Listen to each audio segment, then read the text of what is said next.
Welcome to the fourth in our HearMus seminar series. Thank you. We see lots of different people are joining, so great to see so many of you.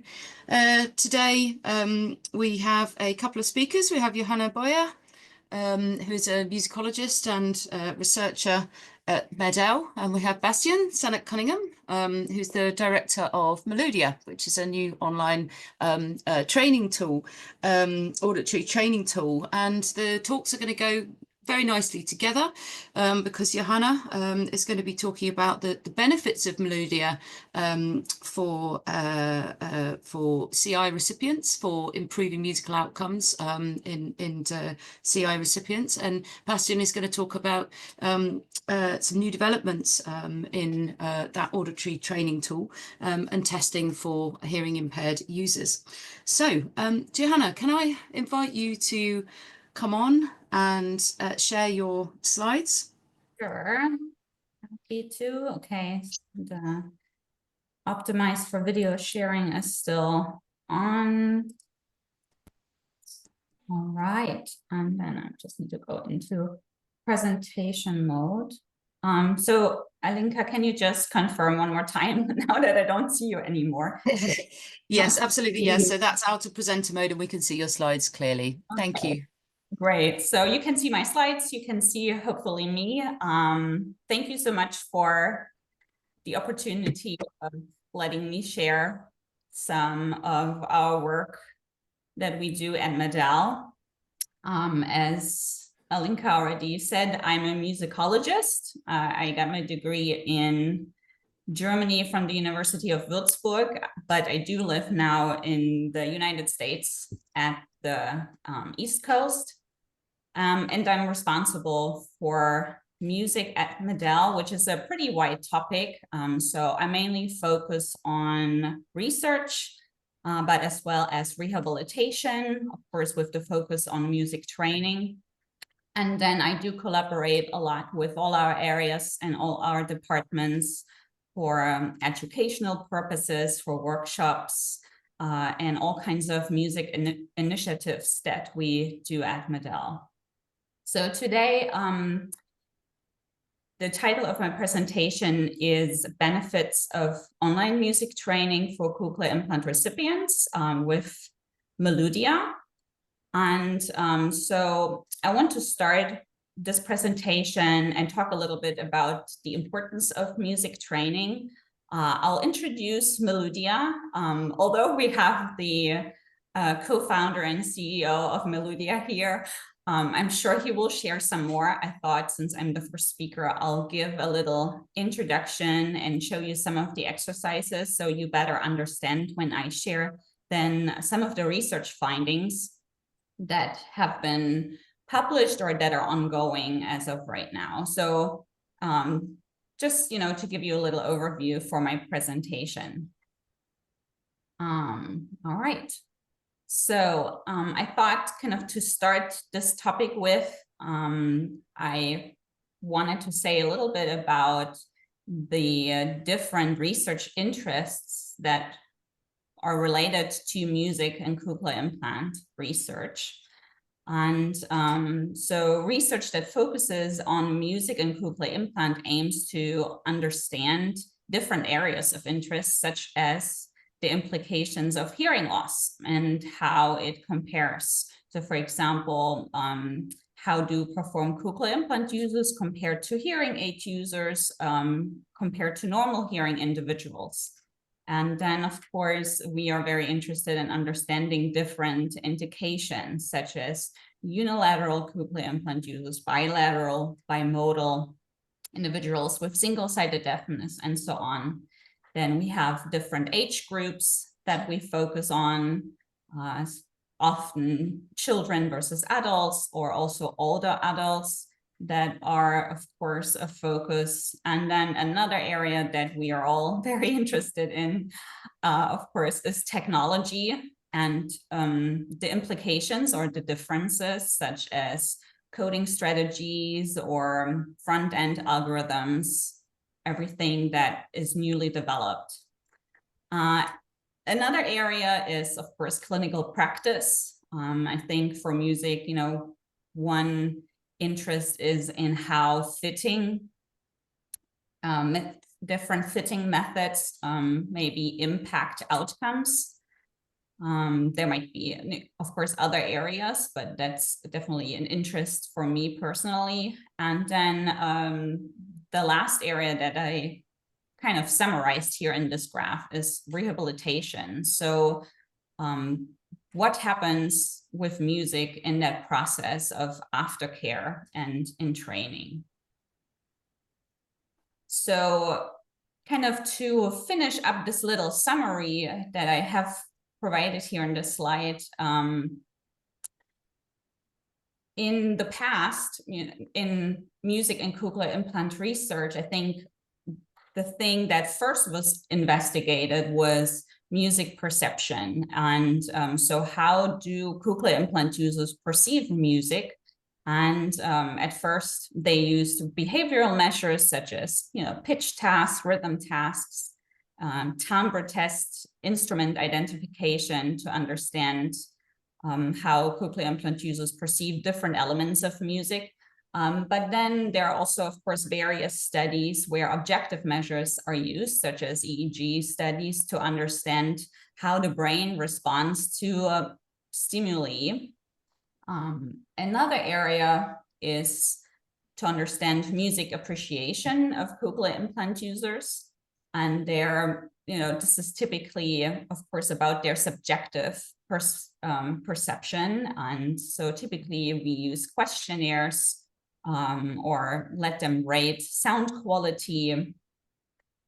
And then I would say probably, I mean, I don't know if you agree exactly with this, maybe in the last 5, 6, 7 years, finally, there appeared to be much more interest in understanding music training. At least, you know, 12 years ago when I started working in this field, there was really not much talk about music training for cochlear implant users.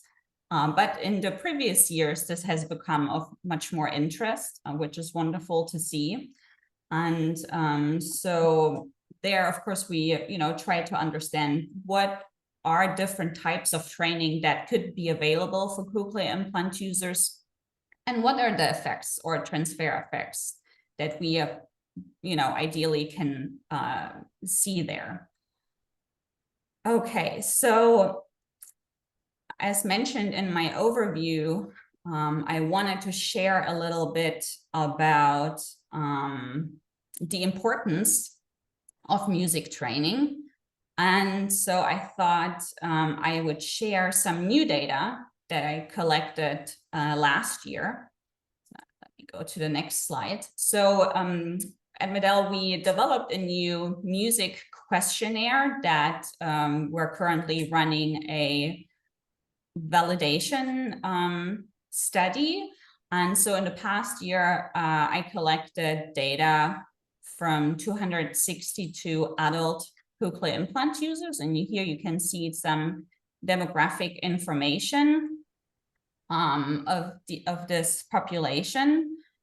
And so this new music questionnaire asks questions about their motivation, about their behavior, preferences, and their music perception ability, quality, and rehabilitation. And I'm not going to share, there are a lot of questions in there. I'm not going to share all data, but I thought, and I was so excited since I'm, you know, working on the analysis to share, to give you a little sneak peek and share some relevant information in terms of what people reported about their training, music training.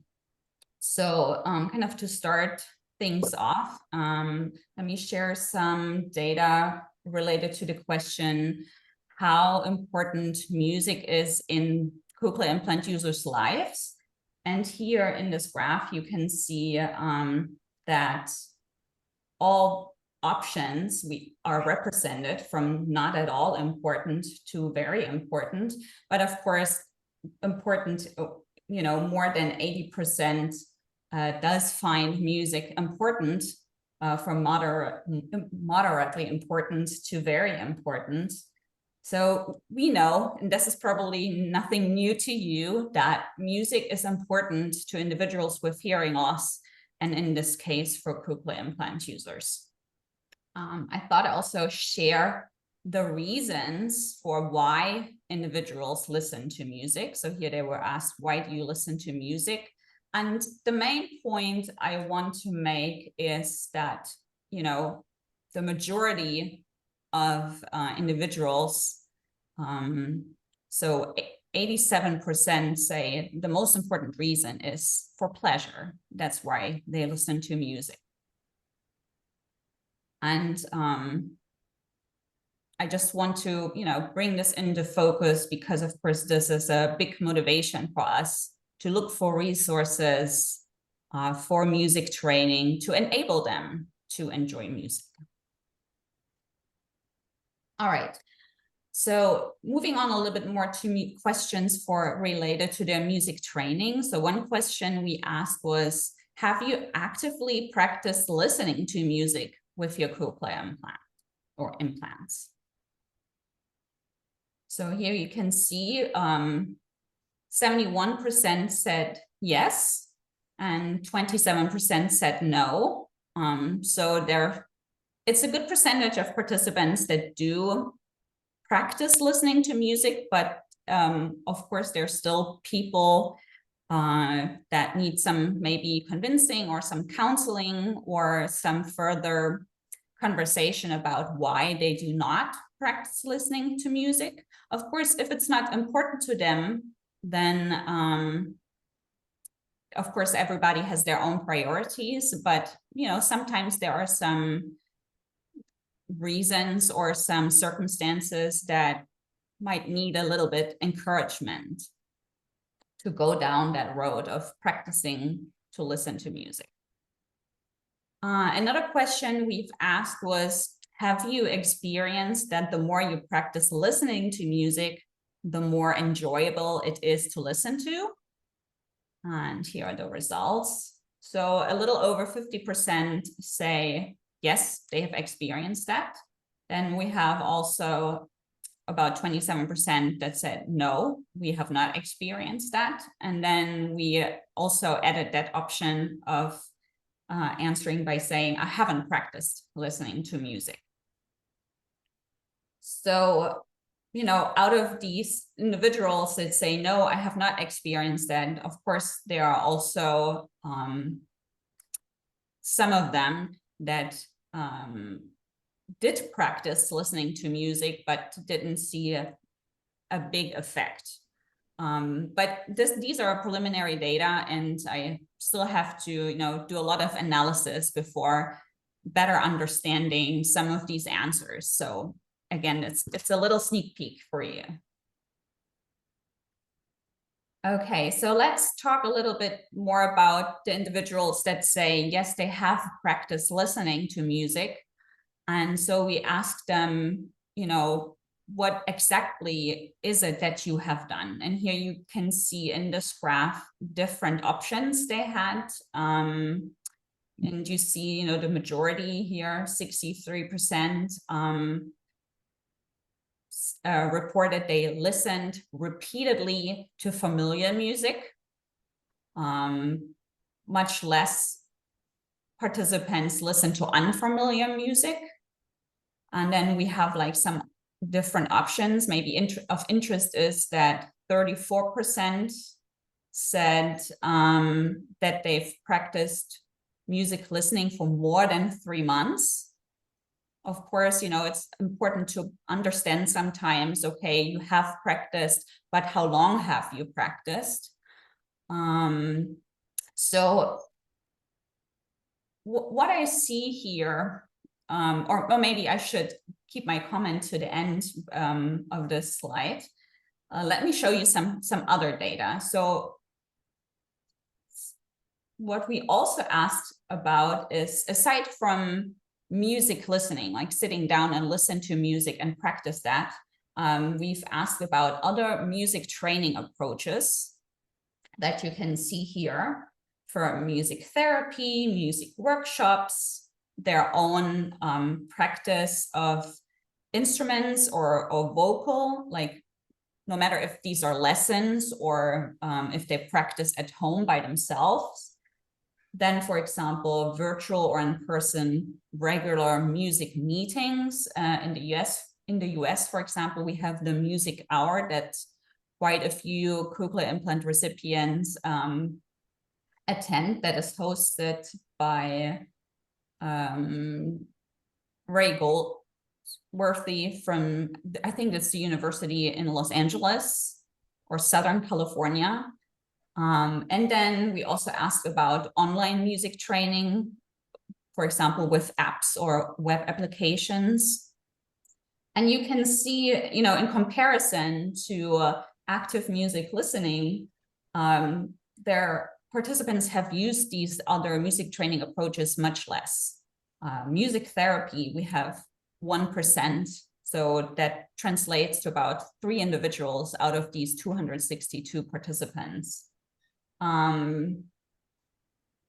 So I think the main point I want to make here is that, you know, when I see this data, what I thought from this preliminary data is that when I think about the resources that are available to cochlear implant users,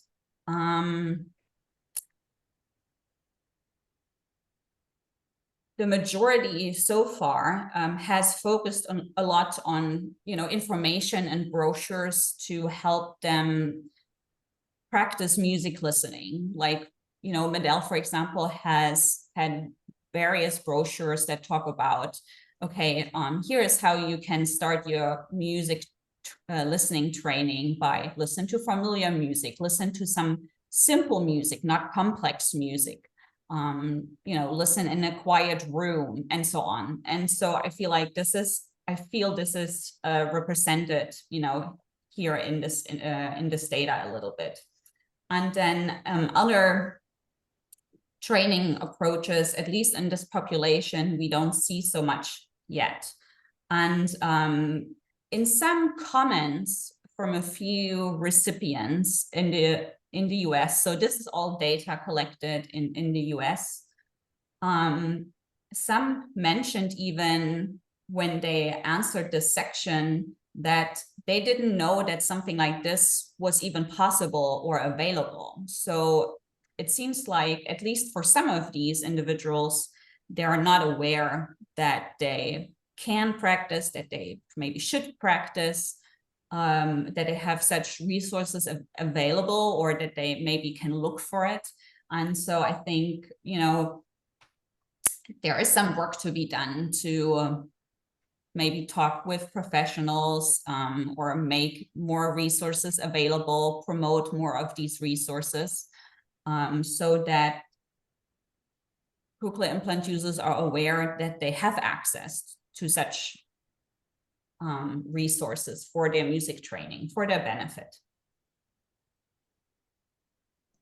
Okay, so this again was a little sneak peek in this new data that I've collected last year, and looking, you know, hopefully in the next month or so, I will be done with the analysis and then work on the manuscript.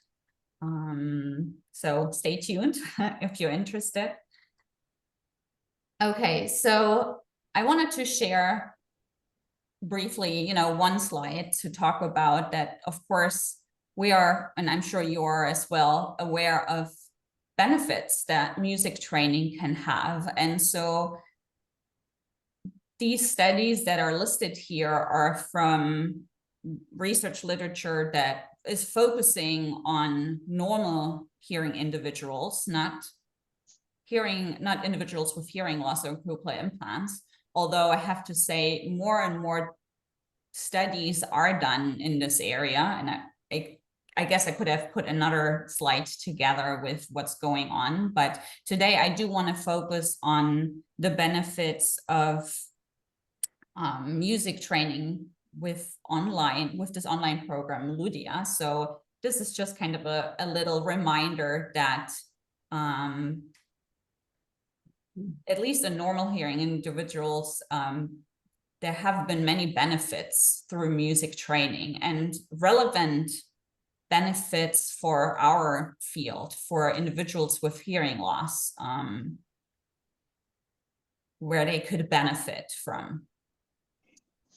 Okay, so as Alinka mentioned, and I as well, I would like to introduce Meludia to you today, in case you haven't heard of it already. Meludia is an online music training program from a small French company that we have been collaborating with for quite a couple of years. And so we offer Meludia for our recipients for free to encourage them to practice music. And I have to say, you know, interestingly, because I've just showed you some US data, Meludia has not been available in the US so far, at least not for free, due to some regulatory reasons, medical laws in the US.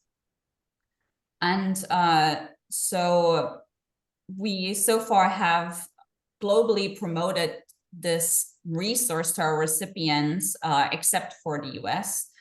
But yes, I think my initial or original intention with providing Meludia to our recipients was, of course, to improve their music enjoyment. And when I started in this field, there were not that many resources for something like that. And with Meludia, we found a really comprehensive program that can be used for long-term music training if this is something that the recipient desires. And another really important aspect is that it is accessible to all our hearing implant users, regardless of age, indication, their experience with their device, or music background. And I will come back to these points and demonstrate them. But two more points that are very important with this program was that this is something that's globally accessible and provides our recipients with autonomy to practice. It's wonderful to see, you know, when different centers, for example, have a music therapist or engage in music activities or have initiatives, different programs that we've, for example, already heard about, like from in the Netherlands, where they have this piano program. But, you know, where I'm coming from, I was trying to find something that recipients can use for music training all around the world. And so with an online option, that of course provides this. So now I thought before we jump back into data, I wanted to show you, I guess I was locked out. I wanted to demonstrate Meludia real quick. So when I talk about different exercises, you know, you have a little impression. And also, okay, here we go. All righty. Now we're back in French. Sébastien.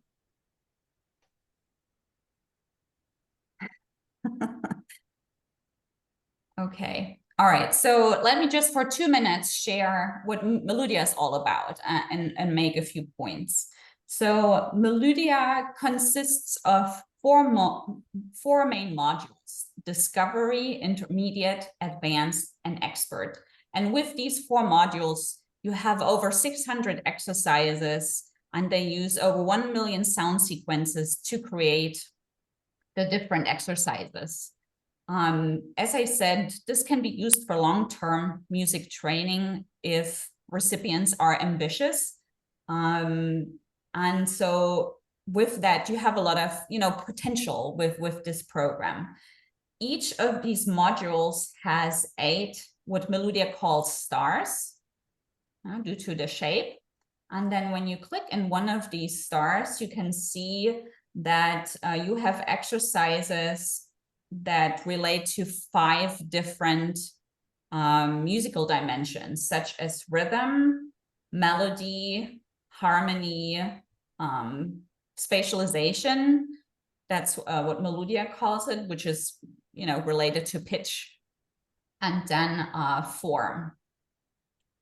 And so these are the 5 dimensions. And then, of course, the different exercises in those different stars are sometimes called slightly, different. For example, here, the harmony exercise in this particular star is called stable, unstable. In terms of accessibility, autonomy, global use, Meludia is available in 23 languages now. Together with Meludia, we just implemented 3 new languages last year: Russian, Turkish, and Hebrew. And again, really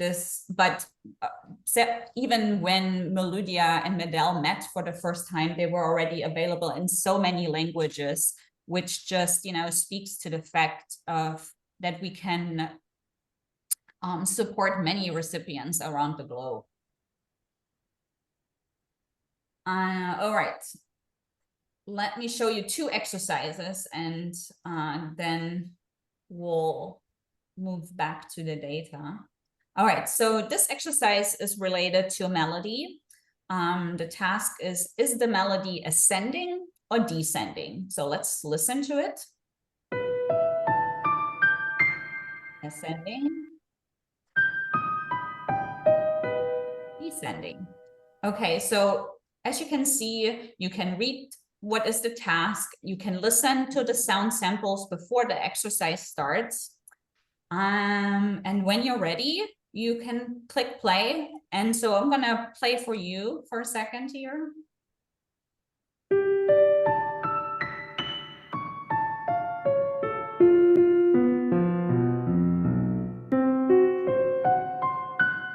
Okay, and so the goal is to complete this bar, to complete this level. You can see in this first level of difficulty, I have 5 parts, 5 lives. If I lose them all, if I make too many mistakes, I'm game over. I can listen again.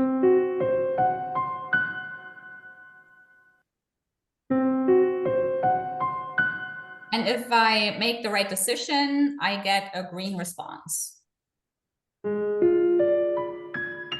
If I make a wrong decision, I get a red response and are moved in this correction mode where I can listen again before moving on. So what we have here is visual reinforcement of what the correct answer is, to help the individual to learn and progress. Okay, let me move to another one. So you kind of know now how this very first.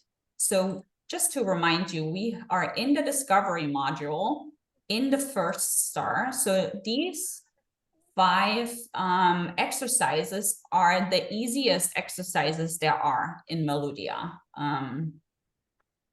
And so let me show you. I wanted to use a different one. That sounds different. Okay, so let me show you stable, unstable of star 2. Okay, so again, we have here the task. Does the sound feel stable or unstable? Oh, one important, comment I want to make here is that Meludia uses on purpose more intuitive language rather than musical terms, because they approach learning music more like learning a language. They're not expecting that people know what is a diminished accord or terms like consonant and dissonance that would be relevant here. Yeah. So let's listen to stable.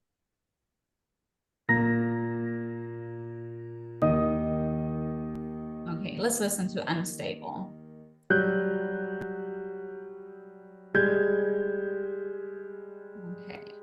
Let's do three rounds.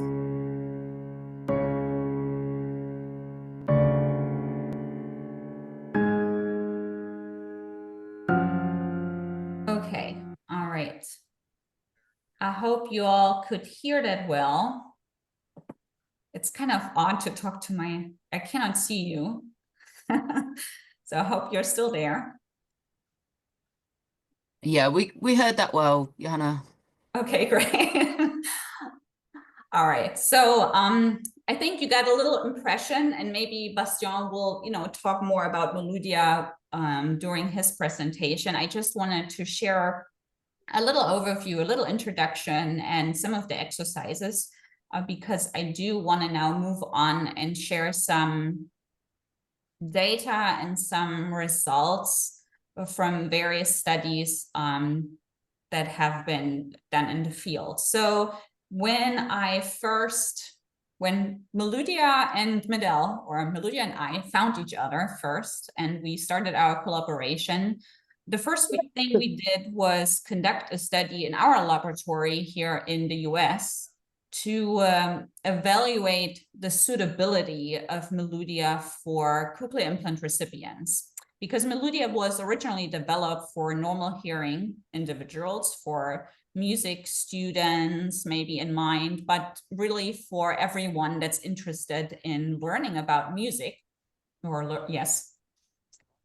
And so this is the study that we published. It's open access, was published in 2022.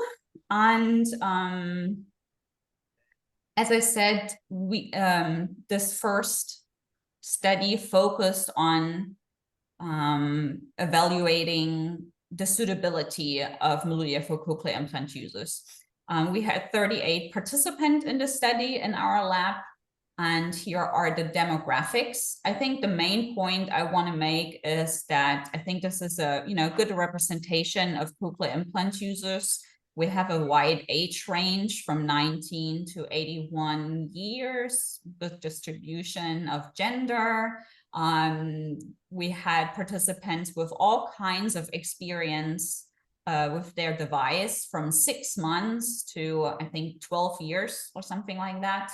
We have all kinds of indications represented, and we also have participants with varying degree of musical background. So from none to initial, which refers to individuals that typically have some music lessons during their childhood or school, and then prolonged refers to individuals that started with music lessons, instrument lessons, vocal lessons in their childhood, but then continued typically during their adulthood, and typically until their hearing loss made it impossible.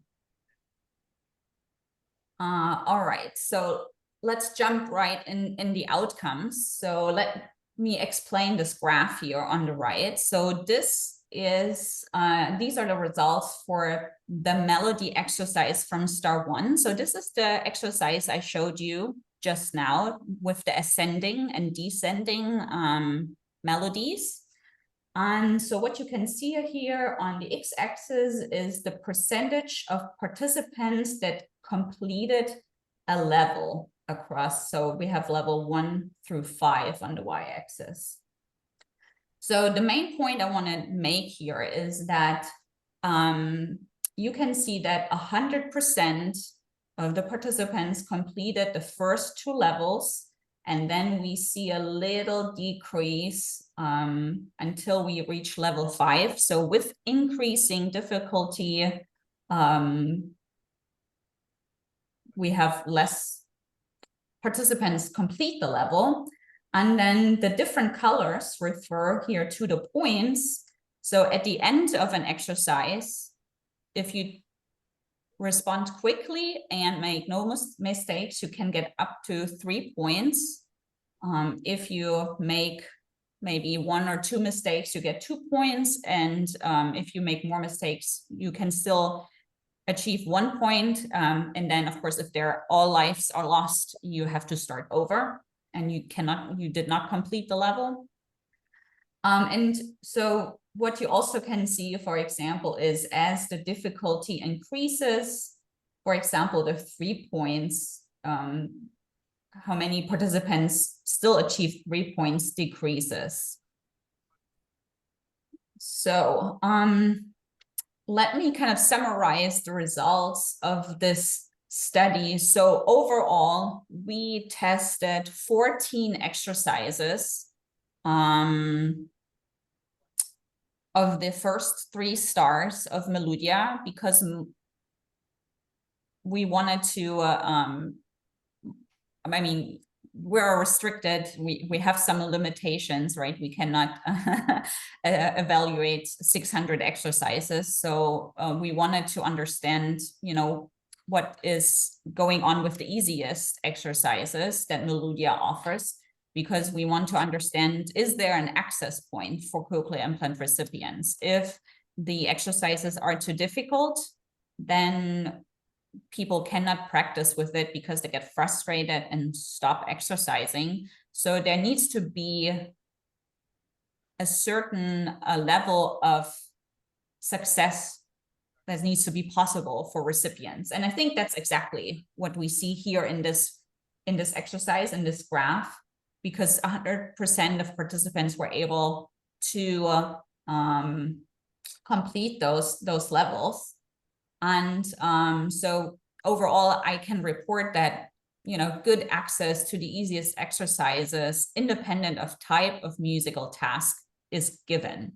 So out of the 14 exercises that we tested, always 11 out of those 14 exercises, the first level, all participants always completed this first level. And another important finding of this study, and all, what's the word?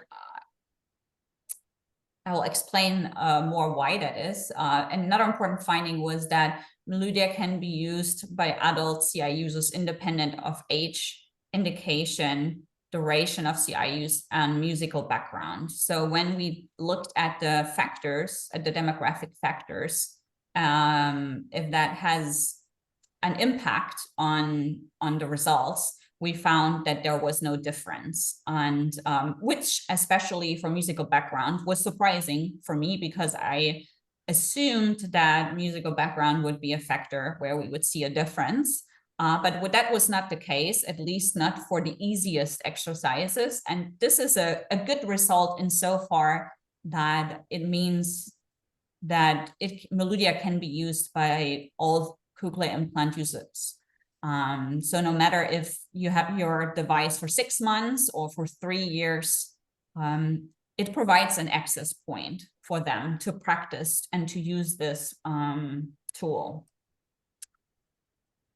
Okay, so here are a few other exercises. I didn't just want to show you one. So let me just make a few comments. So for example, here, rhythm. From star 1, we see ceiling effects. So all levels, all participants completed all levels. I know the group is not very high, but because we saw ceiling effects so quickly, we kind of, you know, did not continue to collect data and focused on other exercises, but we do have data from other rhythm exercises from higher stars, and we have the same results there, though. I'm sorry.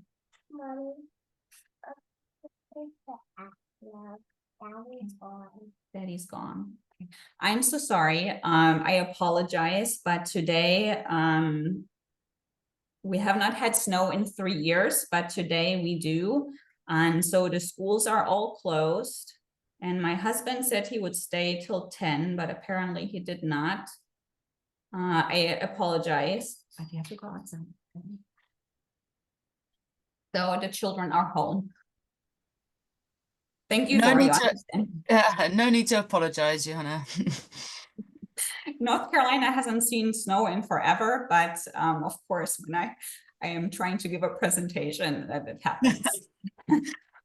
Okay, so So with some of the exercises, we did see ceiling effects. And I think, so for example, the other exercise I showed you in Meludia was stable, unstable. And we see kind of similar to the melody, we see 100% completed a first level, and then we have a decrease. For the density task, in this case, participants were asked to differentiate between if one note was played or several simultaneously. And we can see that even though 100% of participants were able to complete the first level, we see a stronger decrease in completion towards the fifth level. And then we also see we had exercises like this melody task in star 3, where participants did not all participants completed the first level. And so, for example, what we did with these results is we brought them back to Meludia, and we discussed how this exercise can be changed in order to offer a better entry. And that's what we did. Then together with Meludia, we changed, I think, 2 exercises where we had results like shown here for Melody 3. And we retested them and saw a better entry, better scoring for the lower levels. And then those exercises were exchanged or implemented in Meludia. Okay, so now let me share some outcomes for pediatric CI users. So this data was not collected in our lab, but at the University Hospital La Paz in Spain. And they did a replication study of the study that we had done.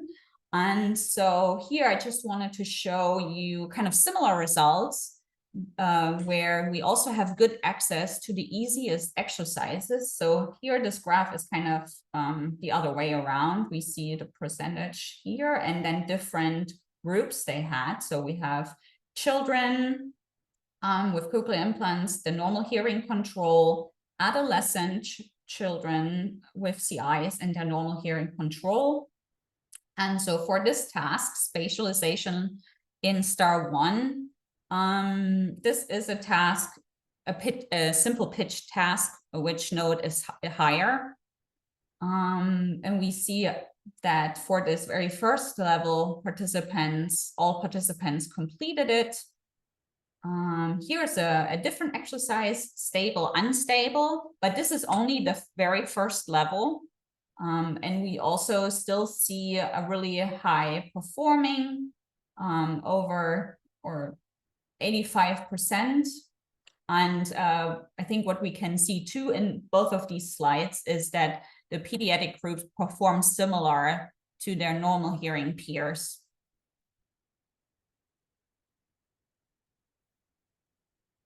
Okay, so let's move on. Unfortunately, our laboratory, we are really not equipped to conduct studies like to understand benefits, like to do long-term studies where people come back. So we collaborate a lot, of course, with other centers and clinics. And so I just found this publication that was published at the end of last year, which uses Meludia to investigate benefits for quality of life. And so in this study, they had about 40 participants, including the control groups, and participants, the group that practiced with Meludia did so for 1 month. And they reported that individuals were pretty consistent with the instructions of using 3 sessions per week. And they did a speech test and used 2 different questionnaires. This one is more of a regular quality of life questionnaire, and this is a music-related quality of life questionnaire. And I think, to summarize the outcome, most importantly is that they found significant improvements for their the average PRO measures, and PRO refers here to patient-reported outcomes. So this is related to the quality of life questionnaire, to both quality of life questionnaires. They did not find any significant improvements for the speech measures. Maybe I could speculate here that might be due to the length of the overall training of 1 month. Maybe a longer period is needed, but I think it's very promising to see a study like that reports improvements and benefits for quality of life due to the training with Meludia. And then another study that I would like to share is from the center in Lübeck in Germany. This is a study, sorry, I'm kind of, I have the author here. So this is a center that we are in touch with that was interested in investigating music and the effects of music training. And so they had 23 adult CI users that participated. They used Meludia over the course of 1 year, so much longer in comparison to the just previous ones that I showed. They used different speech tasks, not just the ALSA, also monosyllabic words, and then a quality of life questionnaire and different behavioral measures to test for music perception. The main outcome that I want to show here is the benefits that were shown for speech understanding that you can see here in this graph. So they found significant improvements in speech perception and noise. So I think most significant here, what you can see is, so MT is the group with music training, OT is without, and then you can see they had various follow-ups over this course of 1 year. And you can see that in comparison, so within group comparison, you see an improvement from the initial testing to the last testing. And you also see a significant, oh, I guess I took it out or didn't copy it over, but there was also a significant difference between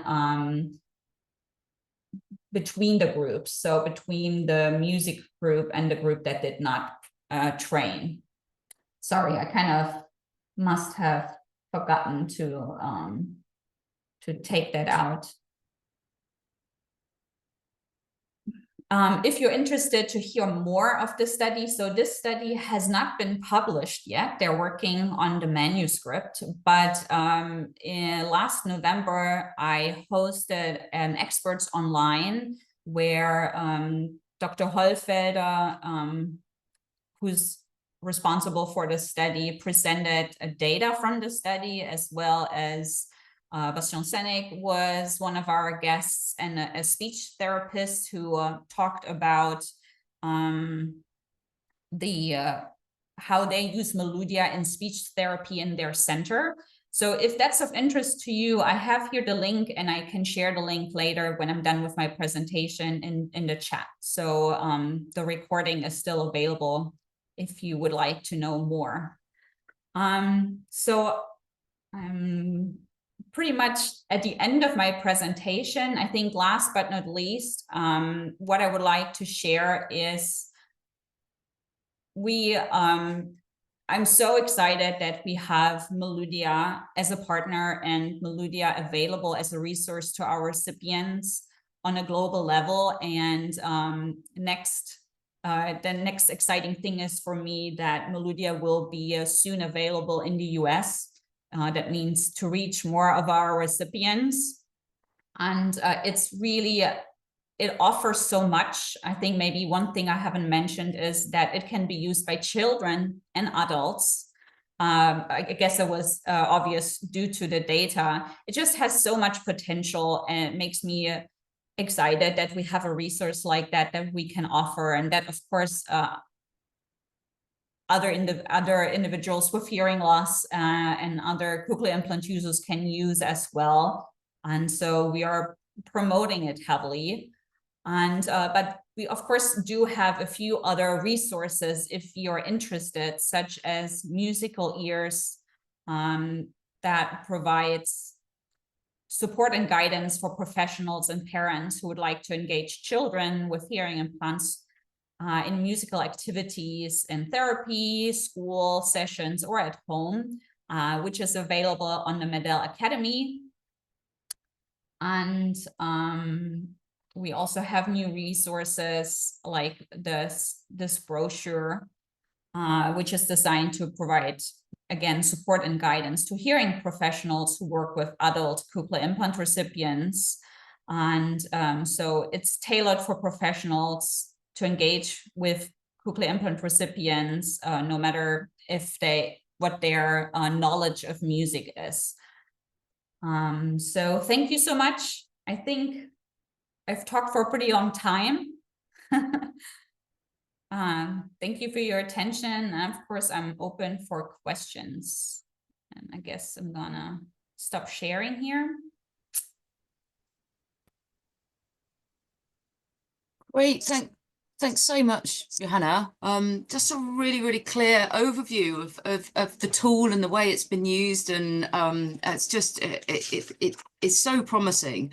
I have a question. I haven't seen any questions in the chat at this point. So while people are thinking about questions, I just wanted to say, well, I was going to ask about individual differences, about age, gender, musical background, and actually you came in and answered that and said that there were no significant differences. Why do you think that was that those who'd had more of a prior musical background didn't necessarily do better on the test? Is that, do you think, just because of the perceptual problems in general with cochlear implants? I think that has to do with I expect to see more of an impact of this music background at higher level exercises. So I think, these easiest exercises that we tested give a really good entryway. And maybe, one aspect that's important here is that because we try to evaluate a training tool, although it was acute testing, we had a 3-hour testing session with recipients, but we did allow for restarts. So for example, if, there were these hearts that are your lives. So if they were lost, they were allowed for a certain amount of times to restart the exercise. And then if they completed that, I think we allowed 5 restarts. And then when it was over, we moved on. So this is not, exactly in other areas, this is not really acute testing, right? Many other music tests are like one thing and done. And so we allowed for restarts because it is a training tool. And I think maybe there is an immediate training effect that was included in this. So maybe some of that allowed recipients with less music background to be successful here. So sorry, one moment. Maybe I just need 5 more minutes, okay? Okay, I will come in 5 minutes, baby, all right? Thank you. Sorry. But yeah, I mean, that actually links to another question that I had, was about, was there a sort of time frame or a limit on how long they were able to try the levels for? So that would explain some of it, if they're able to restart. It's a bit like on Duolingo when it gives you day freezes, and it you're able to keep your streak going. I think we had an overall We had allocated a 3-hour testing session, so we didn't go over that, but we did allow for, I guess, yes, we did allow for differences in terms of how many people, and sorry, I just need to get my thoughts straight here. So we did allow that participants moved through different amounts or numbers of exercises. So for example, people that were very slow, they maybe just completed 4 total exercises in 3 hours, and people that were very fast maybe did 7. So we didn't control for that. We just kind of saw, okay, what are people able to complete in these 3 hours? And some completed more than others. This is very hard to analyze. It was already a very complicated data set. Like even with the 3 points and how to compare that. So yeah, we described it in the manuscript, you know, like how individuals needed different amounts of time to complete like one exercise. But we didn't have like it wasn't recorded on the screen. Since also Meludia isn't a testing tool itself, it's a training tool. Yeah, I think you're on mute, Alinka. Ah, yes, sorry, I just realised that. So we've got to thank you for answering those questions. A bit indulgent of me to sort of get in there first and ask my questions. Scott Bannister has put in the chat. I don't know whether you want to come on, Scott, and ask your question, or we can actually, Johanna, if you can, are you able to see the chat? Sure. Yeah, I can see you all now, and I can. Scott. Okay, let's see. Interesting. Quick Scott, do you want to just come on and ask your question? So I can boil that wall of text down very quickly. Just a quick question about Meludia, and the examples you showed were all kind of piano sound sequences. So I just had a question as to whether there were kind of different instruments used across the exercises or different combinations. Yeah. Maybe it has implications for I would kind of say what the you're training listeners to. the majority of the exercises are with piano, but there are some exercises with other instruments. For example, the rhythm exercises are typically like with drums. And then there are some harmony related exercises that use multiple string instruments. So a lot of piano, yes, but some other instruments are used as well. I always had this dream that Bastien knows of, that is to offer the same exercise with different instruments, like for example, piano, flute, or guitar. So Bastien, is that maybe possible in the future? That would be definitely, I think, of interest for cochlear implant recipients or for individuals with hearing loss that practice for a certain purpose. Thanks. Thank you. And then I saw you asked something about musical styles. So one thing that I didn't show, and I think maybe Bastien can talk about this later. I don't know if that's part of his presentation, but one thing that Meludia does is they provide some additional information on their website on the platform. And so they provide specific music samples that you can listen to after doing a specific exercise. So they kind of link the real world of music listening to some of the exercises. So, but of course, it's up to the user itself to, you know, go the extra step after doing a specific Meludia exercise to listen to some music. But that's actually one of their recommendation is like, after you practice Meludia for 15 minutes, go and listen to some music. And here are some examples that we think you should listen to.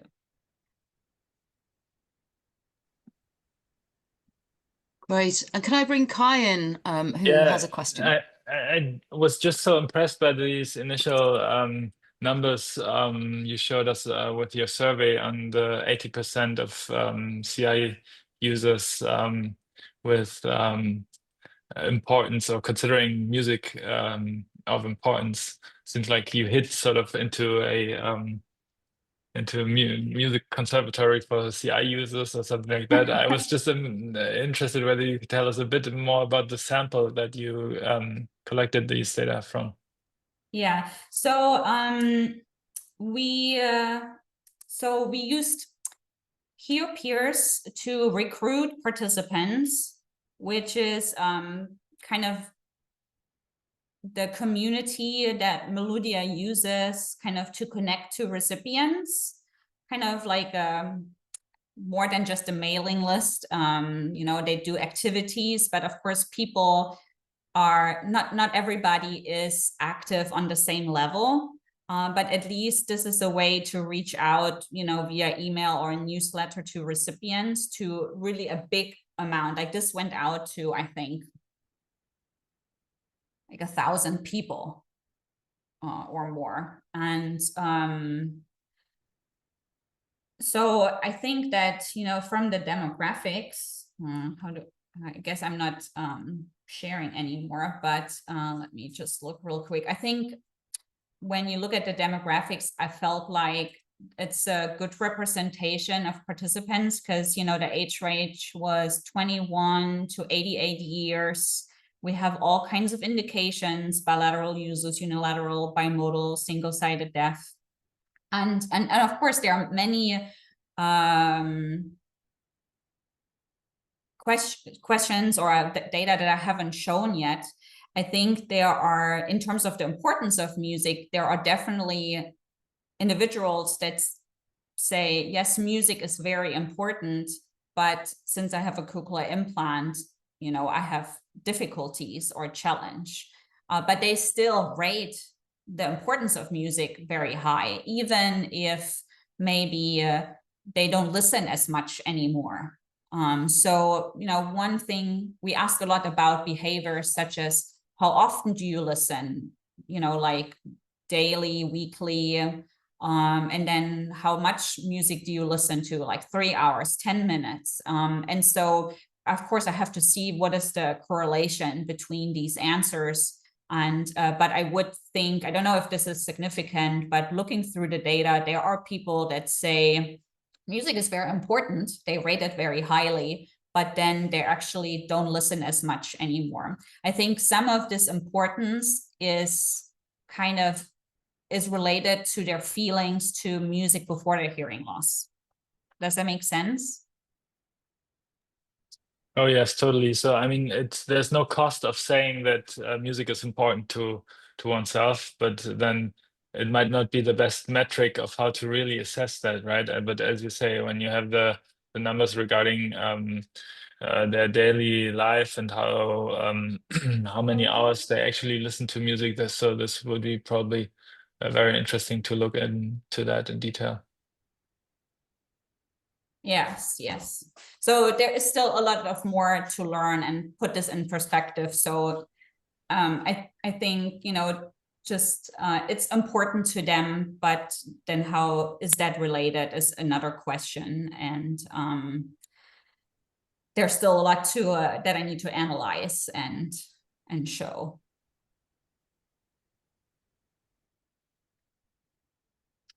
Wonderful. But I think it shows the want, right? It shows the want of the people for music, I think. Like, even if it's not right now a given, it shows that I want this. And we can see that also in the importance ratings as well. So brilliant. Okay, I think we should move on to Bastian, who is, as you said, co-founder of the platform Meludia, with a background in music and technology and a passion for allowing people to understand and to improve their auditory skills. So take it away, Bastian, if you share your screen. I'm looking forward to your talk. Thank you. Thank you, Alinka. Thank you, Johanna. Thank you, Kai, for hosting us today. I don't know how long this presentation will be, but my goal here is to give you a few insights of what we've learned. That's the first thing over the past 15 years since we started Meludia. And that can be, I think, useful for researchers. Um, and also, how do we see the future of what we do, which is training and testing musical abilities for in the hearing disorder sector. First, I think let's do that right now before we enter into it. I'm just going to show what Johanna was talking about. So in each exercise, we have added that 2 years ago. There is an element here on the top right-hand corner, which is a little eye for information. And you have some written information about the exercise, helps, like little tips about visualization.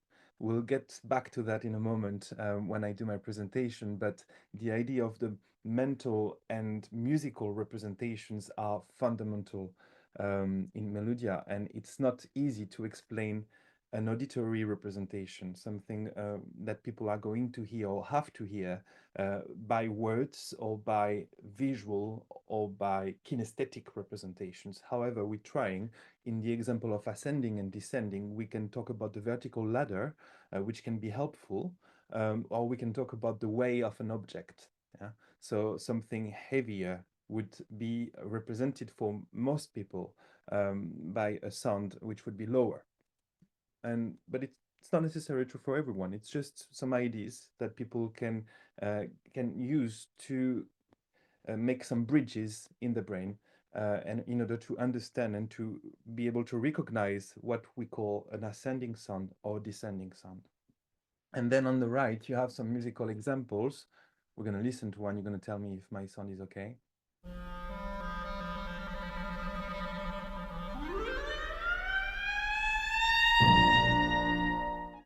Beautiful. Yeah, the sound is okay, Bastien. Wonderful. Thank you, Alinka. So beautiful ascending melody in classical music, Rhapsody in Blue. Some others, like also in classical music, but another which would be descending this time.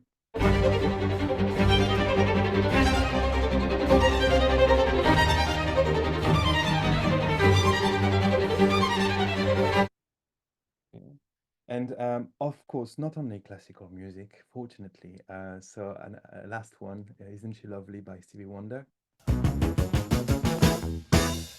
And we're really trying to take like really small, salient elements of music that people will or would recognize if they know the song, kind of famous songs, so that they can see how the composers have used the ascending and descending elements in the sound.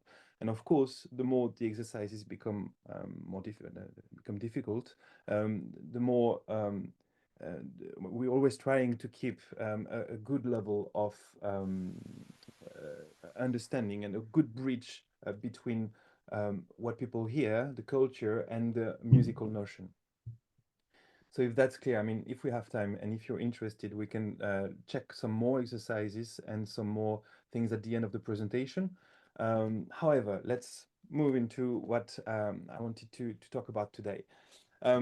So I created this slide with the idea of saying, okay, what do I think as an engineer trained and the Meludia co-founder with all of this massive, it was like a massive experiment to go all around the globe and to be able to see some people react to Meludia.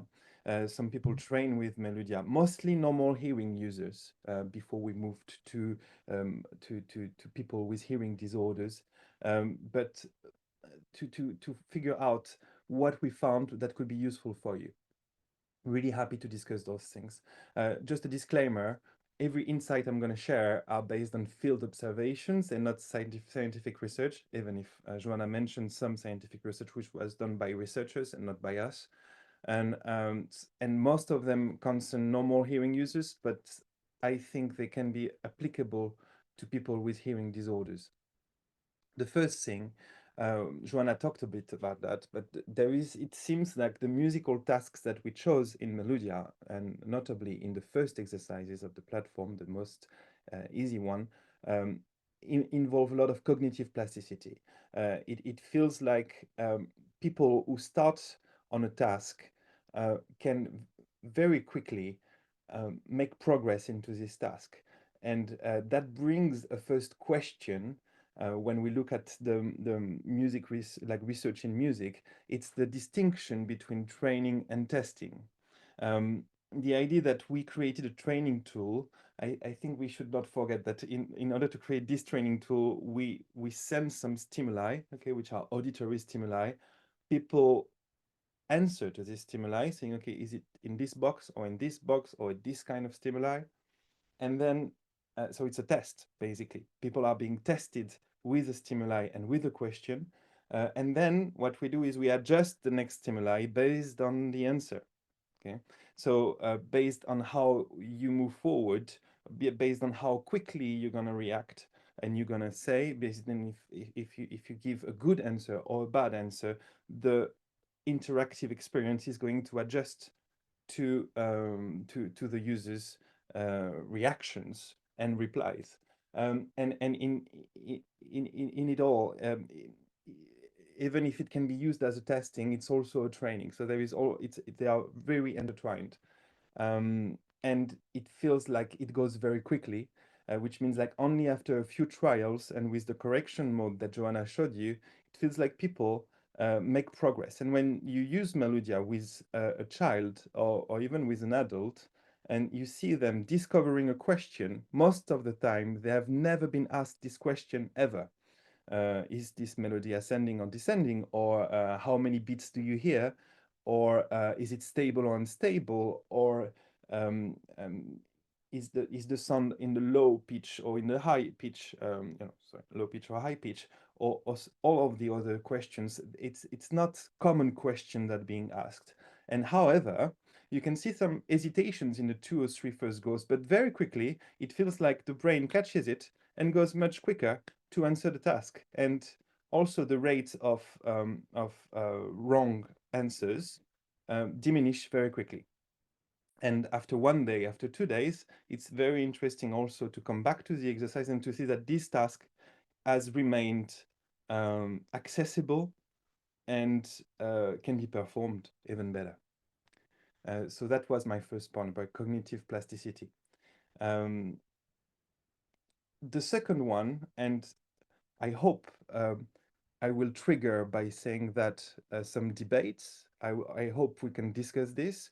I wrote this because the first time I remember I started to look at some research studies in listening or in the listening skills of cochlear implant users or hearing aid users. I saw that there were some tests, but there were no training before the tests. And at the same time, we were creating Meludia. We were starting to deploy it a little bit everywhere in the world, and I could see that users. And when I'm saying users here, I'm talking about normal hearing users. I'm talking normal hearing users who have learned music in the past or who are still learning music, whether it is with a teacher, or with an independent teacher, whether it is in a classical music school, whether it is in a jazz school. And it was interesting to see that even students who had the same musical pathway didn't perform in the same way to different exercises. For example, one could be very good in rhythm and in melody, and the other one would be very good in harmony and in forms. So the dimensions, it feels like when we talk about the music listening, it's like a sum of different building blocks, different skills, and there are different profiles of people. And without testing those profiles, it's very difficult to imagine, to wonder or to anticipate what the results are going to be. So again, we talked about cognitive plasticity. So it doesn't mean that they are stuck where they are. However, the first entering into an exercise is sometimes surprising. So I talked about the element of surprise. In all cases, some users were discovering a task for the first time. And this brings me to my third point, which is the role of metacognition and representations. There I will just introduce this point by saying that we, from my experience, asking this question to so many people around the world, and that's a sad fact, nearly all of us know someone who has been traumatized by music learning at some point. And I can't see your reactions because most of the screens are black, but we know a friend, or we have ourselves had some damage done to us by someone saying, oh, I don't like your singing, or you stop with this piano, or you're not a musician anyway. And in fact, those suggestions coming from the outside world, we may have started to believe.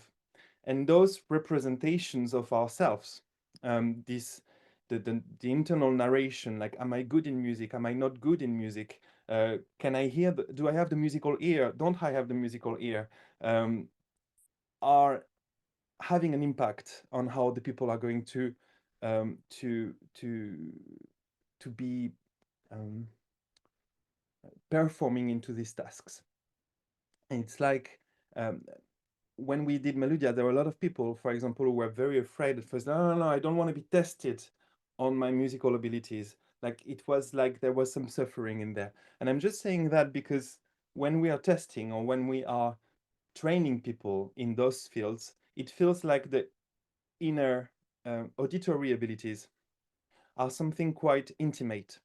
And we need to be very careful in the way we approach those things, because the emotions of people are not very far every time, you know, they are very present in what we do.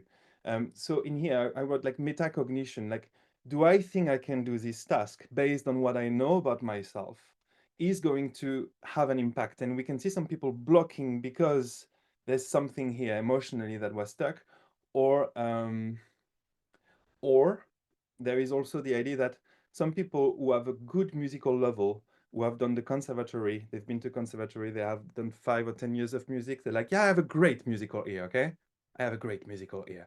And as soon as you show them a question or a subject that they have not covered in their training, they are going to feel very unstable about it. They're going to feel like they don't know if they can perform it, or sometimes they say, yeah, I can perform it, and they make a mistake. So in terms of metacognition, because there's not a systematized hearing training tool in a way in the world today, we're trying to make one, of course, that's what we're trying to do. It feels like people don't know how to assess themselves, and the metacognition is sometimes all over the place.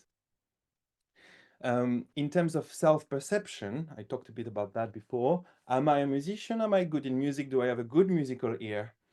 That also can be helping, misleading, or limiting beliefs, and that can affect not only the task performance when they discover the exercise, but also the learning speed that I talked about earlier. I'll finish with another thing on this slide, the mental and musical representation. So it's interesting to see, and maybe it's not something for patients with hearing disorders, but I think that that's quite interesting to see that when we learn music, we use visual representations of something which is auditory. And no matter what the task is, there might be some conflicts between what you bring on the screen and what people have learned in the past. So some people will be more flexible than others in terms of adopting a new representation or extending an existing representation, and some people will be more rigid, which means it's going to be difficult for them to adjust or to update a representation or to extend it. And that also can be helping, misleading, or limiting. So when we start to test people, we need to be aware of nearly all of this and be careful in the way we approach, about which question we're going to ask, and how to interpret the results of what we are. If there are any questions about that, I'm happy to take them. Otherwise, I'm just going to continue.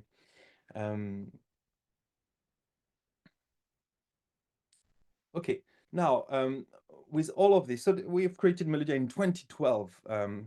It was 13 years ago, and we have been approached by ENT doctors at some point.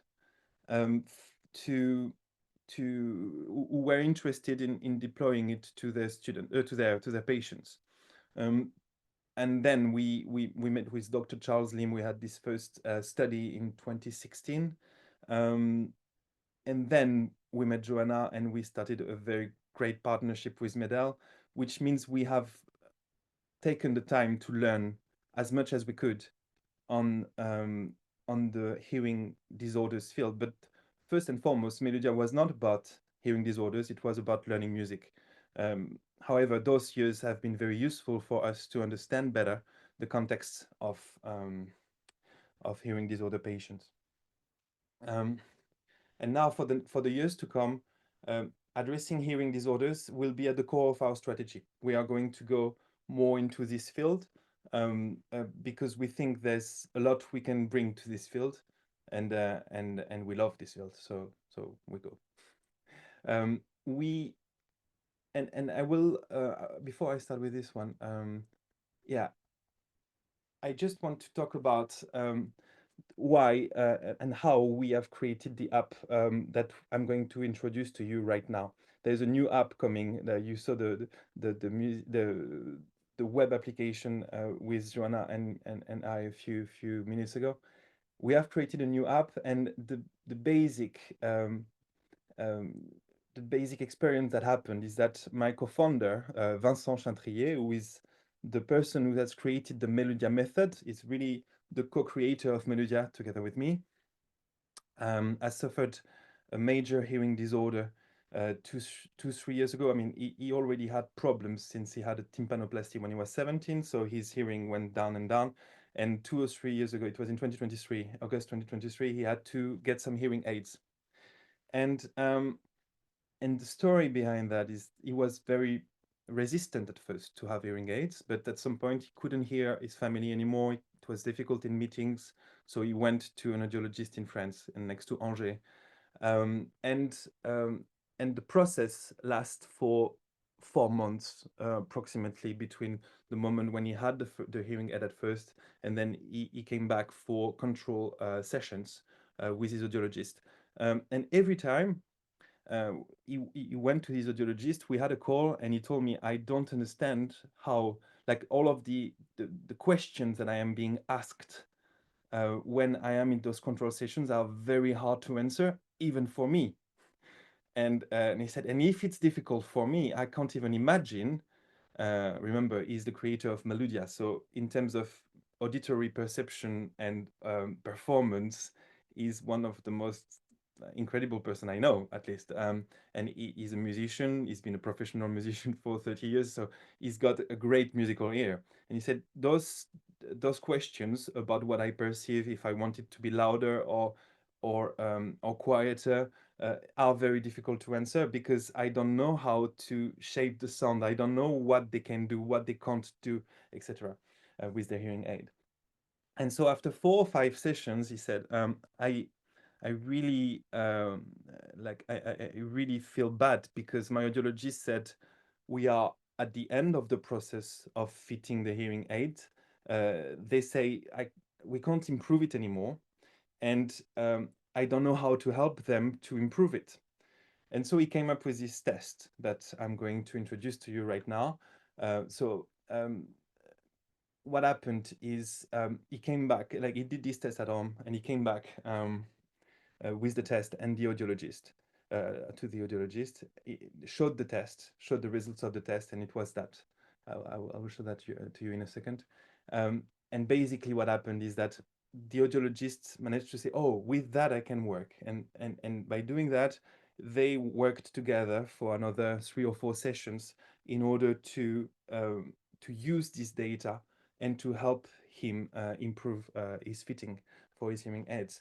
And the results were better, and for sure we can still do better, but the result was better. He did the test again after, and the result was better.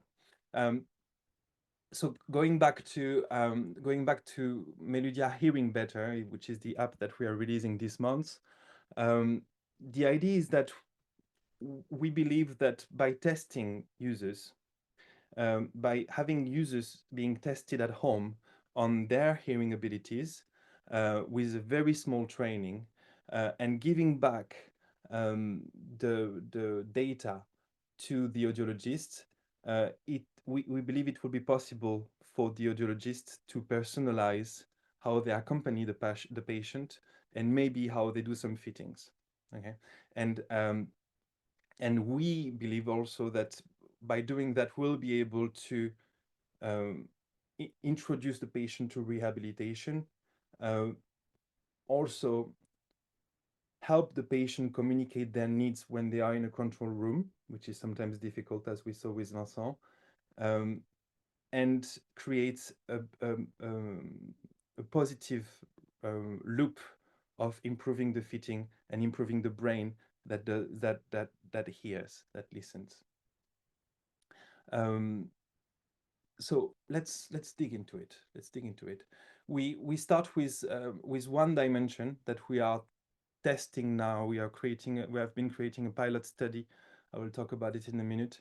But we have been creating a pilot study with a network of audiologists in France, and we currently have about 100 patients being enrolled at the moment in the process of doing the test at home after they get the hearing aid for the first time, and coming back to 3 weeks afterwards to have better fittings and see the results of that and creating this first feedback loop. There will also be some rehabilitation activities that might come after that, both on the Meludia web application that you saw and on the mobile app, which we plan to release in May. It's about intensity, okay, differentiating sound volume, so knowing how when a sound is louder, knowing when a sound is quieter. But we have some other dimensions, just like you saw in the music education platform. There was melody, rhythm, harmony, and other dimensions. Here we want to do the same by dividing the important dimensions of music listening for a hearing disorder context. And It's intensity 15:30. localization, rhythm, which also is about the threshold for listening, like how long does it take for the signal to be heard and for the person to notify it. One of those things, signal to noise and distortions. Okay. So now I'm just gonna go over the first wireframes to show you how the application works. So we have so first the application connects, of course, with the device. So it needs to be a device compatible with Bluetooth. We can't do it otherwise. We ask the patient to find a quiet place. We adjust the volume of the phone, and the volume stay fixed during the whole experiment, otherwise it wouldn't work. We make sure that that the sound is heard, and then the test can start just after a very quick warm-up, where we introduce this task of, okay, there is a loud sound, a quiet sound, and we ask the person, where is the loud one? Is it the first one, the second one, etc.? A little bit like what you saw in Meludia with ascending and descending, but instead of it being about the pitch, it's about the intensity of the sound. Then we are defining the comfort zones of the patient. We take one sound. In this case, it's frequency around 125 hertz. I say around because we have used some small melodic patterns, which for each bandwidth, in order for the experience, just like in Meludia, to be nice and not just pure sounds. Like it's nice melodic pattern. We can talk about that a bit later. So comfort zone, you put OK, and the sound becomes a little bit loud, quieter. You put OK, quieter, quieter, quieter. And at some point it becomes very low. So you say very low, it becomes gray here. And then inaudible, if there is an inaudible sound, and the patient writes inaudible. And you can see here, light gray would be very low, and dark gray would be inaudible. And then we come back to the middle, and again, okay, okay. And at some point, almost too much. And then when it reaches stop, all of the lines become red. Okay, so orange, red, dark gray, and light gray. And when that is done for one bandwidth, then the patient can see this coming into the test results. Okay, so it's like we've created a user experience so that the user can create their own test and can fill in every bandwidth, and by doing it ourselves for the testing, and by including some patients, it's interesting to see that they really want to fill it in, and we wanted to trigger that desire to fill in the test, because not only they have to make different tasks, but also we want them to be engaged and to manage to answer as accurately as they can. Okay, so when they do that for 4 times. Actually, you can see here 4 times, and once they've done it 4 times, we move to the second step, which is the intensity differences. Okay, so there what we do is we take every green space, so what we call the comfort zone, and we go from the top one to the low one, and every time we ask the user to say, is it similar, like are the two sounds similar, or is the second one lower than the first? Okay, very simple question. They can listen again as many times as they want. There is no time control on that. Of course, there are some sounds that are similar in the middle, so it's not just lower, lower, lower. There are some lower, similar, and everything, and they have to answer. And if they make a mistake, the zone here will be in blue. Okay, so here we can see that between those two volumes, which is 2, 3, 4, 5, 6, 7, 8, between volume 9 and volume 10 on this bandwidth, the user made a mistake. Okay, so whether they say it was similar and it was lower, or whether they say it was lower and it was similar. We do that for every bandwidth, and then there is precision check steps, but I don't need to enter into those details.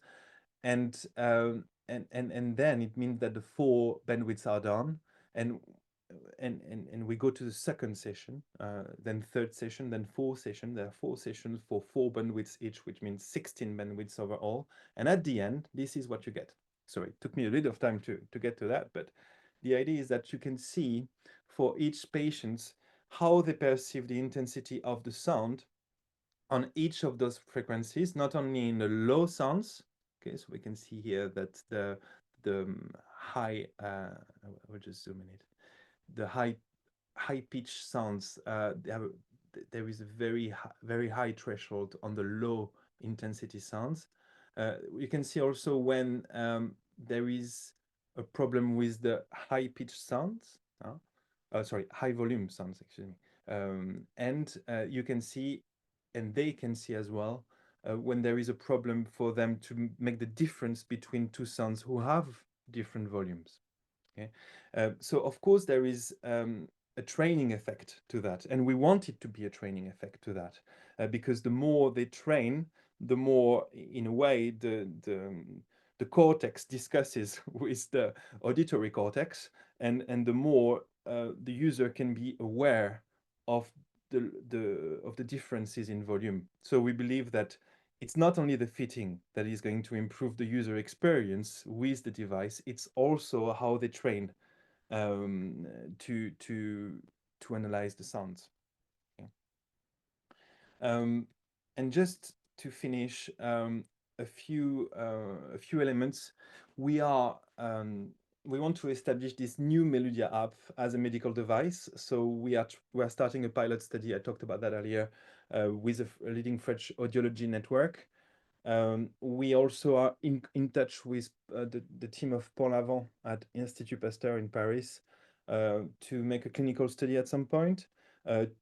For the moment, of course, we don't claim anything. We're just checking. That first the users can use this platform and they want to use it, and they can use it at home on their own and everything. So we're really in a very early stage. I'm just showing you in advance all of the things because we're very excited and we want to spread the word, because we are very open for collaboration and scientific collaboration on this.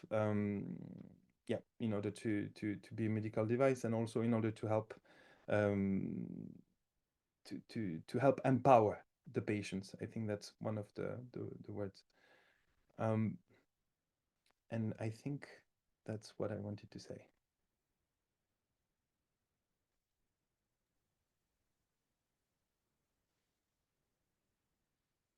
Hi, Bastian. Thank you so much for that talk. I can see that there's some questions in the chat already. I've got a few myself. Christoph, do you want to come on? You've got a few questions there. Do you want to come on and ask your questions? Yeah, can you hear me? Is that Hello. good? Okay, Yep. yeah, sorry. Yeah, I was, so first, thank you for all your work. It's really interesting. It's like something new for me, so I have quite a few questions. So I want just about the training. Can you make this training on a free field setup, or do you need really to stream the signals during the training? And the second related question is, do you have some advices or recommendation? So how to set the hearing aid for the training? So do you need to use a music program or change the gain that is applied just to make sure that the hearing aid processing does not interfere with the training, or to know? Yeah, so this was more about the technical part, and maybe also about the, yes, more the aim of all your interesting training is, if people make progress with Meludia, do you have some information if they enjoy, if it changed the way they enjoy music? So do they listen more often to music? Yeah, does it have an impact on the relationship to music? Okay, thank you, Christoph. I will try to remember all of the questions. I think the first question was about Yes. the free field setup. Yeah. So the answer is, I think, tell me if it answers the question, but you don't need to have a hearing aid or a cochlear implant to launch the app or to use the app. So you can use it in a different setting. As long as you don't move the device volume, you can use it even with a speaker. We did all of our tests with a speaker or with a headphone, sorry. So, you know, even without headphones, it's possible to do it. Of course, it has not been designed for that, but it doesn't matter in a way. However, the access is closed at the moment. It's only by invitation. So when we work with researchers, of course, we would give away some access, but it's not something you can just download and do. It's also not in English, so we're just translating at the moment. The second thing you asked is about the programs within the hearing aid or within the cochlear implant. And this is a subject we've been discussing extensively with the audiologists that we work with. And it seems that different audiologists have different answers for that, okay? Because I believe like the programs are something that are being created by the industrials, okay, by all of the people who manufacture, the manufacturers, and then they are being used and implemented by some audiologists, but depending on the manufacturer, sometimes some programs are already within. There is artificial intelligence coming, so it's a complex area, those programs, and I wouldn't be confident to say we've mastered the understanding of this area at all. However, what our first intuitions on this is, first, what we believe from the heart is that music and language are very much connected, okay? Which means we don't think that what we do here is only going to apply and be useful in terms of language recognition or music recognition. Okay, so it would be a shame, a pity, sorry, not a shame, but it would be a pity to just say, okay, we're going to do it for the music, on the music program only. Okay, however, some hearing aids tune in to music, you know, as soon as they hear music. So we'll have to find a way. And we are working with the network of audiologists right now as a pilot study to see all of those problems or all of those stakes in order to solve them in the near future. As I said, we are in a very early stage at the moment. However, to answer your question, I believe that, yeah, we would recommend that it's done on the main program. You know, or like the audiologist make some changes on the main program and see the results on music and on the different sub-programs. That's what I would say. I hope it answers. And for the third one, I think the best person in the world to answer this is Johanna Boyer, who just made the presentation earlier. And the third point was about the how like do we have some data about music consumption after using Meludia? I don't know. So yeah, or if people enjoy the relationship, if you make progress, like you are better at discriminating different attributes, do you enjoy music more? So oh. Yes, sorry, I missed some of the points that I wanted to make earlier in my presentation. I think so from the studies that I have presented on, there is additional feedback from those participants in these studies that reported, you know, that they listen more to music, that they understand music more. There are examples, like there are additional questionnaires that they,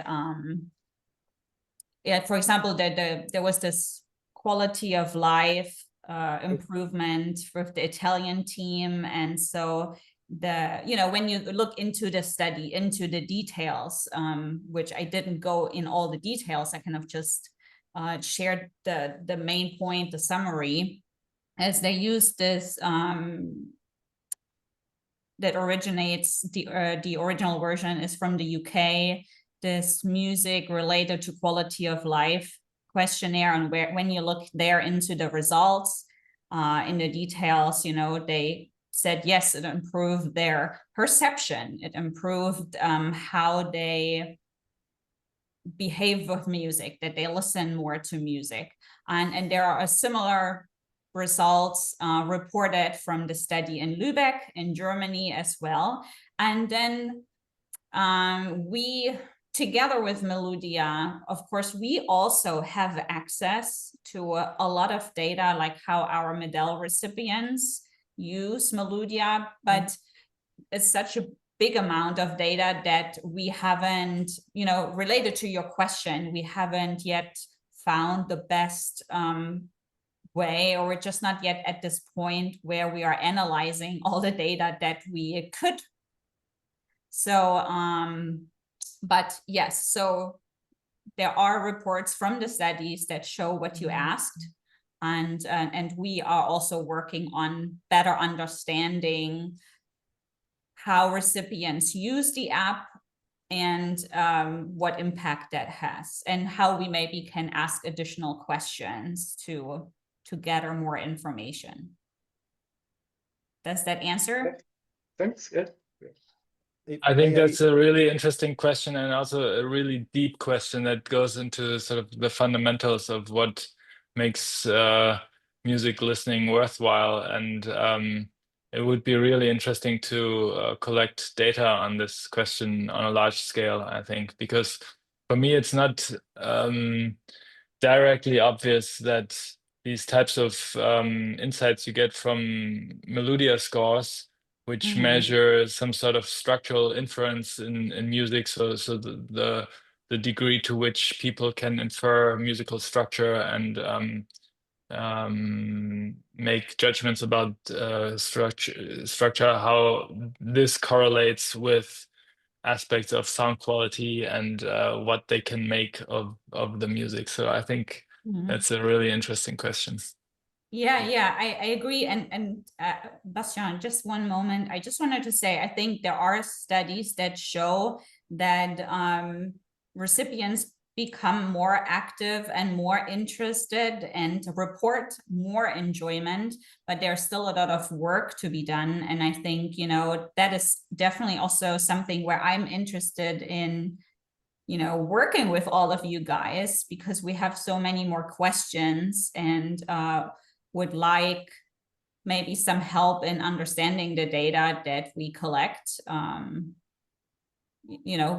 There could be potential several projects here coming out of this alone, right? From understanding more the benefits, running a study, or help analyze data that we get already, that where we don't have anybody yet that maybe works on this.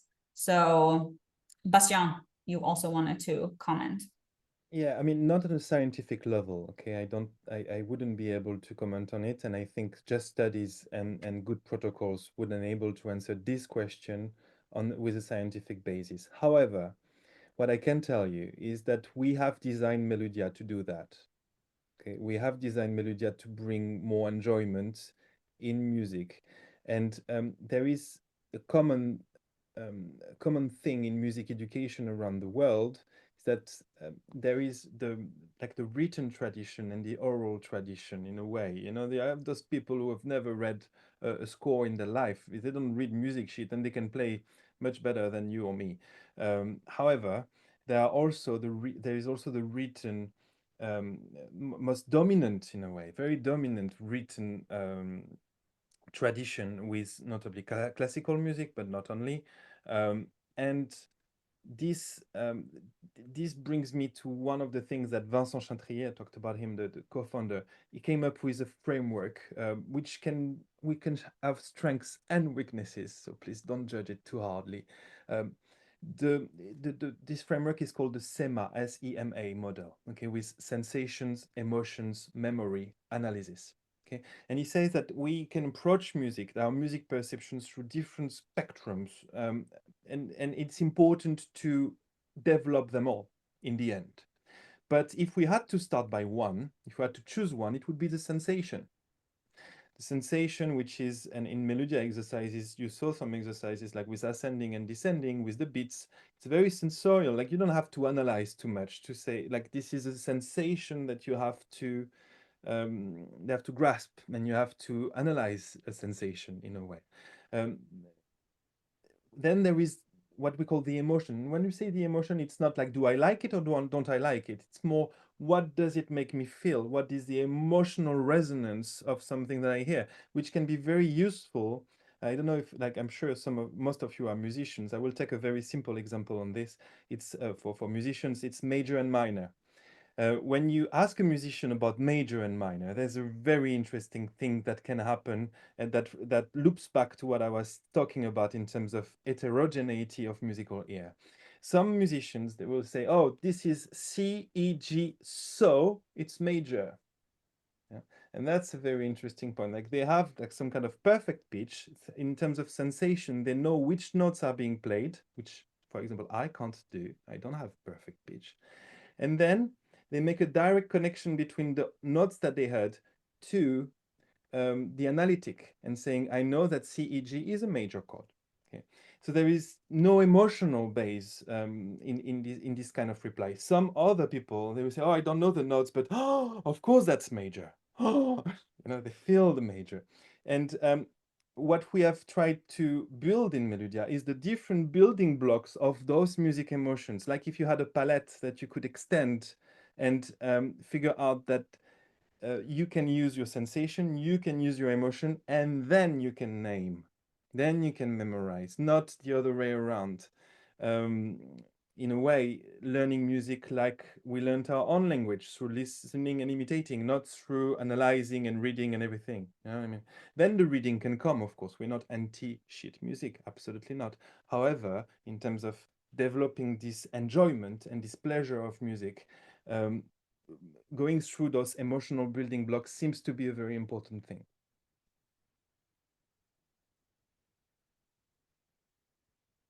Thank you, Bastien. I don't see any specific more questions in the chat, and I do have a few, if I may just get a couple in there. You obviously, with the way that the intensity perception test works, is that you've got a sort of levels of maybe 15 levels of intensity that are linked to the phone app. Do you get them to put the sound level at a certain point before they start on, and how does that map onto sort of hearing thresholds in the clinic? And how did the audiologists use it? You know, do you have sort of data yet, or reflections from them on what adjustments they made whilst looking at the profile for this test. If I may add a couple of more questions on this. My question would be, what is the nature of the signals that are being played there? So are these narrowband or broadbands? It seemed like narrowband signals, but they should have some musical structure, right? So I would be curious. Okay. Okay, I will try to remember all of them. Oh, sorry. No, it's great. Good work on my memory, right? So the first one, there are 16 levels of volumes. For now, we have used some data from like standard data from the market to figure out how to calculate. Like we took some standard usage for the minimum and the maximum, and we tried them and refined them with headphones for normal hearing users. However, we have some audiologists working to make a more precise move into those sounds in the near future. Okay. And it's a 16 by 16 matrix. So we had to come with tricks in terms of user experience. Otherwise, it would have been horrible for people to just answer 256 times the same thing. And, you know, like it would have been so long. So we had to come through with it. The second thing you asked, Alinka, if I remember well, the answer is no. The question was, I don't remember. No, you asked, do we have any feedback right now about the fitting? No, we don't. It's the very beginning. I mean, I have such little information about that. I have some, but Yeah. I can't share it yet. Okay, that's fine. I could share it. I could share it a little bit, just a little bit. Because we're not sure. It needs to be proved. But it seems like with hearing aids, there is a very particular way to calculate for the audiologist the maximum thresholds. And it's like giving a suggestion for some audiologists, at least, to some patients to say, okay, I'm going to put the sound a bit louder and a bit louder and a bit louder. And it's going to feel loud. It's going to feel loud. And at some point, it's going to be painful. And then we stop, which is, in terms of suggestion, it just brings the salience. It's something, I don't know if I agree or not with that, because I'm not an audiologist and I wouldn't pretend to know if it's good or not. However, the first test we've done with some real patients, we've seen some red, like, well, I will just show you. We've seen a lot of red in this area. Okay, you see it? So it means in the low pitch, it seemed like the red was very big. So it could mean, like, why not testing to lower the maximum, to not make a painful threshold? Because also by talking with the patient, they were saying, oh, it's all good when I'm at home, but as soon as I get out, there's a bus coming, it just destroys my ear, right? So there are some things which I'm sure will be interesting to analyze. And the third question, Kai, was about the patterns that we use. We used a little bit like in the music examples that I showed you, we used some little patterns of recognizable. It's only piano. By the way, we talked about that earlier. I wanted to come back on this. Why piano? It's because it's a very neutral instrument. So of course, Johanna, we want to create some more rehabilitation tools with guitar, with a beautiful instrument, clarinet and everything. However, the piano is a very good testing base and entering point for most people also with cochlear implant and hearing aids. Okay. Now we have used some quite famous little melodic motifs. Okay. For example, the Addams Family, or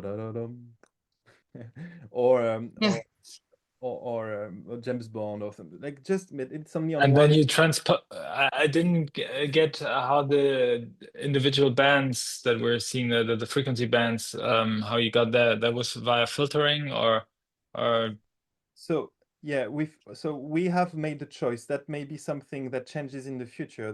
So you've got all of those guys, okay?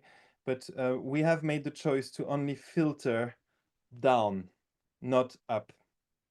Okay, so there are some overtones, and we'll see. Like this is something that we want to. This is a decision we've made with audiologists for now.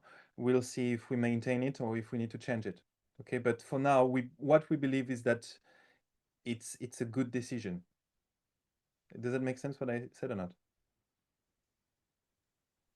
No. yes, it does. related to that, Jonathan Gesswein is also mentioning the issue of binaural loudness summation, which might explain some parts of your experience that you just mentioned, sort of the broadband NUS, the broadband bus leading to excessive loudness perception. Could be an issue to consider as well. Yeah.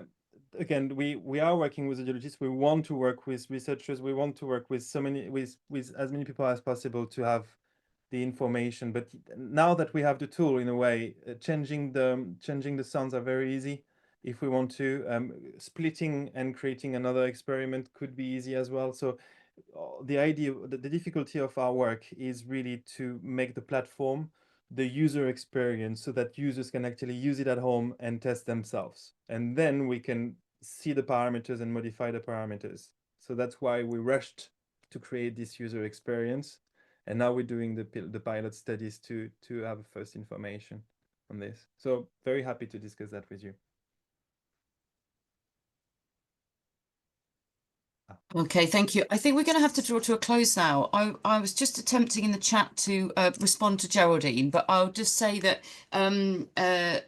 we had a session last time that was on the development of vibrotactile technologies, and so you might want to check out the link to that to hear about some of the latest work in that area and how people use vibrations, particularly for people with very severe levels of hearing loss. So yeah. I'll follow up with you and send you a link to that, actually, because that's up online. And this is a good opportunity to say to everybody, actually, that these are recorded, and the last 3 seminar recordings are up online now on the website.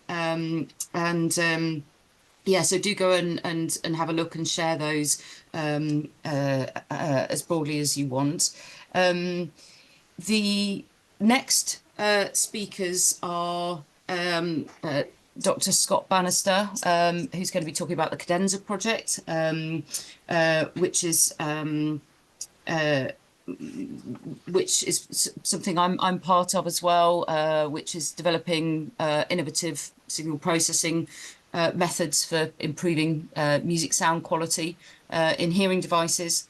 And then also Voldo Noguera is going to be discussing how we can make music more accessible for cochlear implant users. So those are 2 talks to look forward to in March. And then I did want to just put out an advert, and I don't know whether Ellie, you want to come on and say anything about this, but just there's a special there's a sort of special interest group on the forum Acousticum, Euro Noise. I'll just post that there so you can see it. Ellie, I don't know whether you want to come on and just say a few words to raise awareness. Yeah, thanks. Oh, it won't let me. Hang on. Can you hear me? Yeah. There we go. It won't let me put the advert in there. It's saying it's too long. Okay. Do you want to just say a few words about it? Yeah. So it's a special session at Forum Acousticum in Malaga this June. The deadline is Sunday, so we're really down to the wire. But the idea that we have is older adult research that has to do with any kind of auditory processing, be it speech or music or whatever, can really be influenced by presbycusis, which is age-related hearing loss. And so the idea of the session is to just kind of bring together these different interdisciplinary topics that can be affected by presbycusis and talk about, are there fundamental and applied research questions that we can generate. So, and then it's actually, I think 13.3, there, good job. Yes, getting there. Yeah. And if you have any questions, you can also send me an email. I'm just putting my email in the chat. Yeah, so we hope to see you in Malaga. It's a beautiful place. Thank you, Ellie. Thank you very much. I'm just trying to post the next bit. There we go. So do just grab that link. But thank you, thank you, Ellie, for your great talk last week. And thank you so much to Johanna and Bastian for your talks and introducing the tool and the surrounding research. I'm really grateful to you. Thanks for being part of this. And also thank you everyone who's tuned in today. As I said, the link will be up on the website. We'll get the recording up once I've done the transcriptions, and then we'll send through information about Scott and Voldo, who will be giving the next talks. All right. Thanks again. Bye, everybody.